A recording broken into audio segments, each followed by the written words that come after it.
Takže čus lidi, já vás vítám u dnešního dalšího videa a dneska je to opravdu po hodně dlouhé době vlastně další video a chtěl bych se vám na začátek omluvit, proč vlastně tak dlouhou dobu nebylo video. Je to z toho důvodu, že prostě mě teďka nefunguje stříhací program, neměl jsem to jak sestříhat a bez toho stříhání je to takový i docela dost složitý to prostě to video natočit. A dneska tady máme hodně speciální video, bude to teda v podstatě o Airsoftu nebo k Airsoftu a dneska bude to i takový tutoriál a dneska si vyrobíme vlastně MOSFET spínání, neboli prostě spínání pomocí MOSFETu a vyrobíme si tu samotnou součástku MOSFET vlastně do vaší zbraně. Hned na začátek bych chtěl říct, že vlastně to schéma té výroby toho MOSFETu jsem nevymyslel já, ale vymyslel to Chuck 53. Nicméně on o tom video, myslím, že přímo jak to jakoby vyrobit nenatáčel. Nejsem si jistý, možná jo. Vím, že natáčel něco, jak to potom funguje a takhle, ale v podstatě nenatáčel, jak to vyrobit. Takže jsem se rozhodl, že to natočím, ale je to vlastně podle něho schéma, takže doufám, že nebude třeba naštvaný, že jsem to natočil, ale myslím si, že je to fakt jako hodně dobře to vymyslel. Můžu říct sám za sebe, že to fakt hodně dobře funguje. Už jsem to měl v jedné zbraní, fungovalo to pěkně a prostě bez problému, takže si myslím, že není čeho se bát. Je to úplně jednoduchý. Prostě hlavní věc, proč to vyrábíte, nebo proč to vyrábím já, respektive, je ta samotná cena toho MOSFETu, která je opravdu vtipná. Tady ten MOSFET vás vyjde nebo mě vyšel na 17 korun, což si myslím, že je úplně směšná cena, ale já si myslím, že už bych to nemusel nějak extra obkecávat a pustil bych se rovnou na to. Chtěl bych taky ještě říct, proč vlastně nevycházely ty videa, nebo ty videa, které jsem říkal, že by měly být v minulém videu, vlastně v tom unboxingu Airsoft, tak proč vlastně nevyšly, jak jsem říkal. Je to z toho důvodu, že se to úplně prostě dosralo, co se mohlo.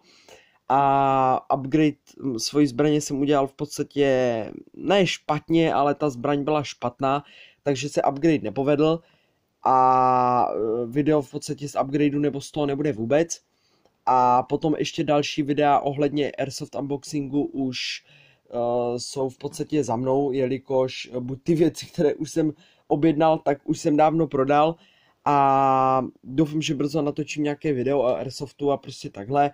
Ale chtěl jsem aspoň vydat tady tohle, takže doufám, že se vám to bude líbit.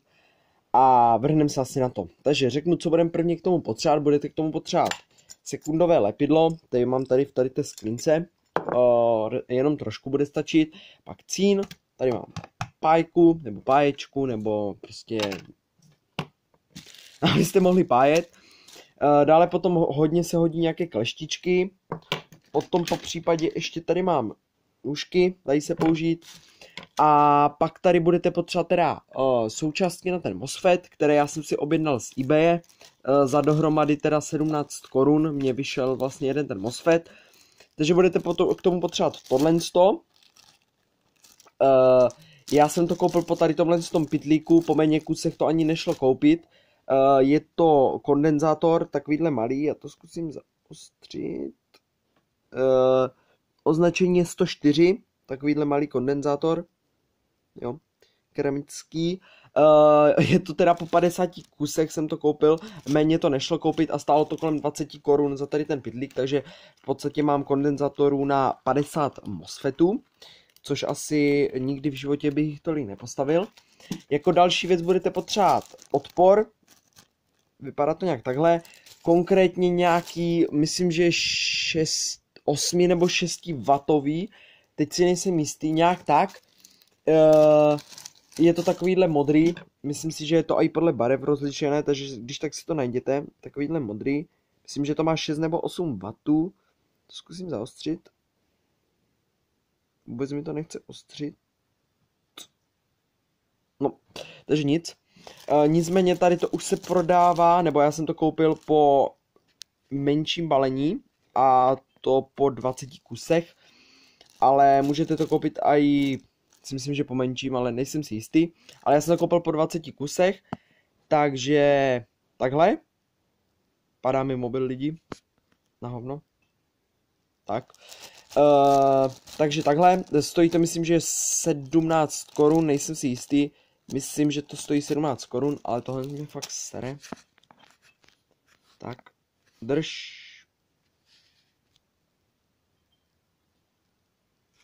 Tak lidi, už jsem to vyřešil. Takže vypadá to takhle, jo. Odpor. Jako další už je větší součástka a prodává se to po, myslím, že 2 a z 5 kusech. Já jsem to koupil teda po 5, mám už tady jenom 3 a je to dioda na 200 V. Vypadá to nějak takto. Má to 2 nožičky. Já ještě přečtu, co je tady napsané. Jo, je tady napsané BIV29, takže najděte si to podle toho, když tak. Tady na té přední straně BIV29 je v podstatě číslo té součástky, nebo její označení. Má takhle 2 nožičky a takhle. Tady ten sáček, kde jich bylo 5, stál něco kolem 21 korun asi. A jako poslední věc je teda tranzistor. A ten se prodává po jenom takhle 2 kusech a potom samozřejmě i po více. Nicméně ten už stojí 22 korun za ty 2 kusy, takže to je nejdražší v podstatě součástka, ale taky je to v podstatě součástka, která je asi bych řekl i tak v podstatě nejdůležitější. Oni jsou všechny ty součástky samozřejmě důležité a bez toho to nepostavíte, ale je to i největší součástka. Vypadá to teda nějak takhle, má to 3 nožičky, dioda má 2 nožičky a je to IRF 1404. Takže takovýhle budete potřebovat k tomu. No a teď už se asi pustíme do toho. Jako úplně první věc je, že vezmete si diodu a tranzistor a tam, kde máte prostě nápis, jo, já mám nápis tady, na tom černém, a tady nápis, tak to tím nápisem takto k sobě hezky přilepíte sekundákem. Takže až to přilepím, tak se vám zase ozvu. Tak, já už to mám. Samozřejmě jsem to přilepil, jak kdy byl křivě, že? Dal jsem tam malinkou kapku lepidla, dal jsem to k tomu a hned to zaschlo. Takže to mám nakřivo, ale to asi úplně nevadí. A teď už se pustíme teda do jednotlivých věcí, co budeme teda dělat. Takže, jako úplně první věc, co bychom asi měli udělat, je, že vezmete si to v podstatě, abyste měli diodu s 2 nožičkama takhle vlastně vpřed a levou nožičku diody, levou, připájíte k prostřední nožičce tranzistoru. Jo? Takže levou zohneme a připájíme k tady té prostřední nožce toho tranzistoru. Takže až to budu mít, tak já se vám zase ozvu. Takže já už to mám zapájeno. Takže zohl jsem si vlastně tu levou nožičku a připájel jsem ji k té prostřední. Jo, vypadá to nějak takhle, já to zkusím co nejlépe zaostřit, abyste to viděli. Takhle jsem si to zapájel. Krásně. Tak, teď si vezmete kondík, neboli kondenzátor keramický, tady tu součástku. A připájíte ji mezi tady tyto dvě mezi tady tyto 2 nožičky diody. Takže normálně mezi 2 nožičky diody. Takže k levé nožičce diody, tady k téhle, a teda k levé a k pravé. Normálně takhle to tam připájíte. Já si to asi malinko tady ty vlastně drátky od toho kondenzátoru zkrátím, abych to neměl tak zbytečně vlastně dlouhé a aby mi to pak tam tak netrčelo, takže až to zase zapájím, tak já vám to ukážu. Tak, vypadá to nějak takhle, takže připájel jsem, takhle jsem to vlastně připlaskl k tomu.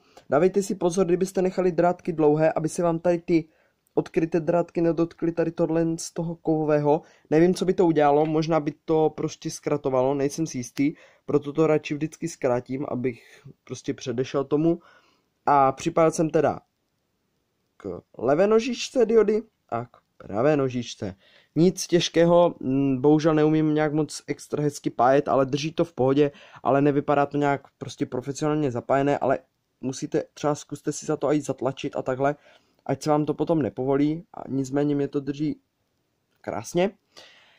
Teď si vezmete odpor, to je tady to poslední součástka, co vám zbyla, a budete ji asi muset taky zkracovat, jelikož má strašně dlouhé drátky, a zapájíte ji mezi, vlastně vezmete si takhle ten kondenzátor nebo ten MOSFET váš, otočíte to a zapájíte ji mezi levou nožičku tranzistoru a pravou nožičku tranzistoru.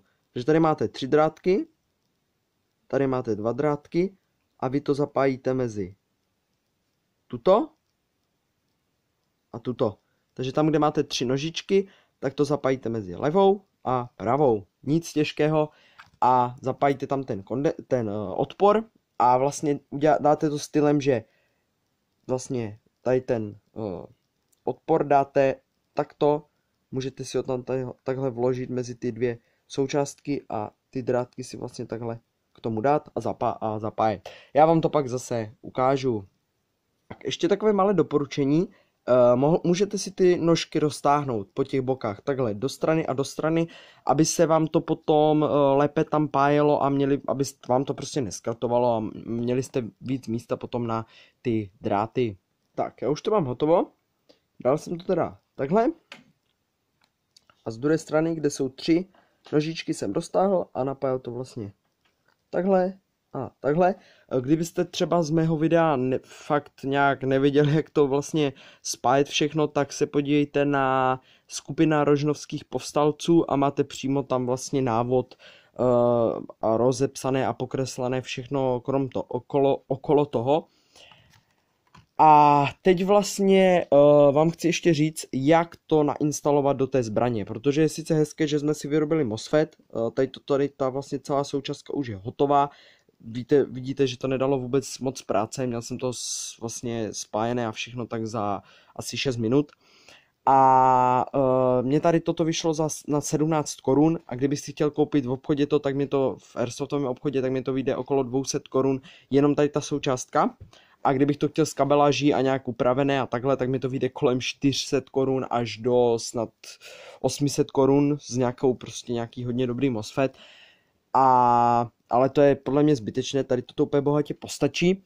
A teď vám řeknu, jak rozmístit ty jednotlivé dráty od zbraně k tady těm vlastně nožičkám. Takže začínáme v podstatě, když to máte takhle, tak levou nožičkou od tranzistoru, takže to je vlastně tady, jak jsou ty 3 nožičky, tak je to tady tahle nožička, takže vlastně tu, kterou vidíte, takže levá nožička od tranzistoru připájíte k spoušti, k jednomu drátku od spouště, pak tady máme vlastně prostřední nožičku, která je spájena s nožičkou od levé diody, takže prostřední nožička, to je tady tahle, k té připájíte drátek od motoru minus, takže drátek od motoru minus. Dále tady máme potom pravou vlastně vrchní drátek od diody, tady ten vrchní drátek od diody, pravý, ten vrchní, k tomu připájíte baterii plus, motor plus a druhý drátek od spouště. Spoušť není plus ani minus, spoušť je prostě spoušť. Jo, to je v podstatě jeden drát, který je rozpojený a vlastně tím, jak zmačknete, tak ho spojíte a uzavřete obvod. Takže vlastně k pravému vrchnímu připojíte baterii plus, motor plus a spoušť. A pak tady máme vlastně poslední, to je vlastně spodní pravý, jo, tady ten spodní pravý od tranzistoru, a k tomu připojíte poslední drátek, co nám zbývá, a to je baterie minus. Takže to je asi takhle všechno. Ukážu vám ještě nějaký detailní záběr. Tady máme vlastně, tady máte levou tranzistor, prostřední tranzistor plus levá dioda spájená a tady máte spodní, to je tranzistor pravá a vrchní, to je dioda pravá. Takže takhle asi všechno, co bych tomu řekl. Pokud byste chtěli vidět, jak to v podstatě ve zbraní funguje, tak vůbec není problém natočit na to video. Já si to nainstaluju do zbraně nějakým postupem času do té mojí MP5, do té nové. O té vůbec ani nevíte, že mám v podstatě novou zbraň. Takže pokud byste chtěli nějaké v podstatě jakoby recenzi, nějakou video recenzi na moji novou zbraň, tak určitě hoďte dolů like a napište mi. Byl bych moc rád, kdybyste mi psali náměty na video, protože zaprvé nevím, co mám točit. Prostě doufám, napište mi třeba o Airsoftu, co bych mohl točit, jo? Nějaké věci, co by vás třeba zajímaly. Můžu klidně natočit i věci, co se týče třeba nějakého v podstatě jednoduchého upgradeu, nebo v podstatě něco, jak si upravit na zbraní a takhle. Vůbec to není problém. Tím, že já už se o ten Airsoft docela dost dlouho zajímám, tak už taky něco vím, jak co třeba spravit a jak co vyupgradeovat a jak prostě udělat něco, aby to třeba lépe střílelo. Takže pokud byste chtěli, tak samozřejmě asi nebudu dělat nějaký kompletní upgrade na M4 za 12 000 a nebudu na to natáčet video, to je snad všem jasné, ale pokud byste chtěli něco, nějaký námět, tak mi rozhodně hoďte dolů do komentářů.